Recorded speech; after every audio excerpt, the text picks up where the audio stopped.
Et pour être un peu plus précis sur ce point-là, on va vous rappeler que le dernier sommet des chefs d'État traitait exactement de la balance des paiements. Quand on parle de stabiliser l'extérieur, comment on gagne des devises, on disait que notre niveau de devises, de couverture de notre monnaie est faible.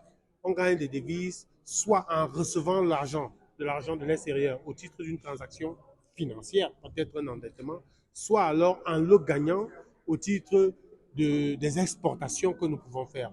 Dans le même ordre d'idée, notre diaspora qui est à l'extérieur peut aussi nous envoyer de l'argent. À l'inverse, on baisse, on diminue les devises lorsque nous faisons des importations parce que nous payons les factures en devises.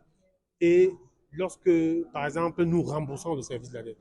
En plus, comme je vous ai dit, c'est les transactions, ça, elle retrace les transactions entre un pays et le reste du monde. À date, donc, quelle est la suite? Nous sommes toujours embêtés quand on parle de balance et de paiement.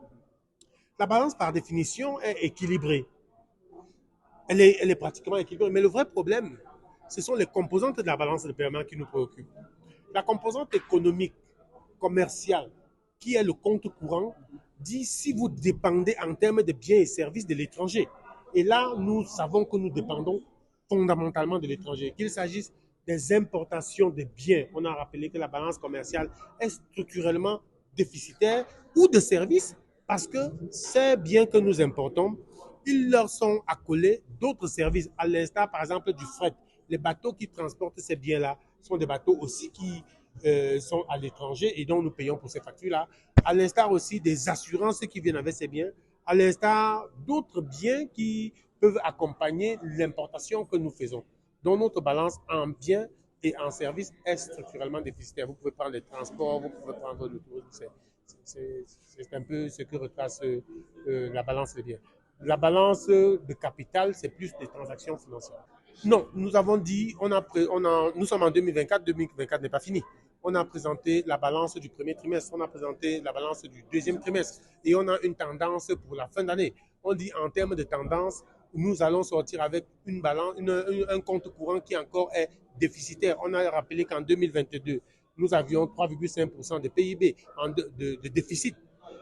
En 2023, nous avons 4,1% de déficit du compte courant. Ce déficit-là, c'est 1221 milliards. Et on vous a rappelé un autre indicateur aussi, à savoir que notre balance globale est de moins 9 000 milliards. Ça veut dire que si on devait rembourser tout ce que nous devons aux autres, il faut trouver 9 000 milliards pour leur donner un peu pour acheter. S'inquiéter, oui et non. Parce qu'il y a 4 objectifs de politique économique. Un objectif de politique économique, les 4 objectifs qu'on pouvait donner globalement, la croissance.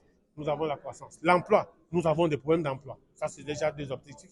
Le troisième, c'est l'équilibre intérieur, c'est-à-dire la question de stabilité des prix. Et nous savons que là aussi, nous ne sommes pas très performants ces dernières années. Nous avons des inflations qui sont de moins 7% pour l'année passée. Nous allons partir vers moins 5% cette année. Nous allons redescendre l'année prochaine. On va essayer de se stabiliser autour de 3%, qui est le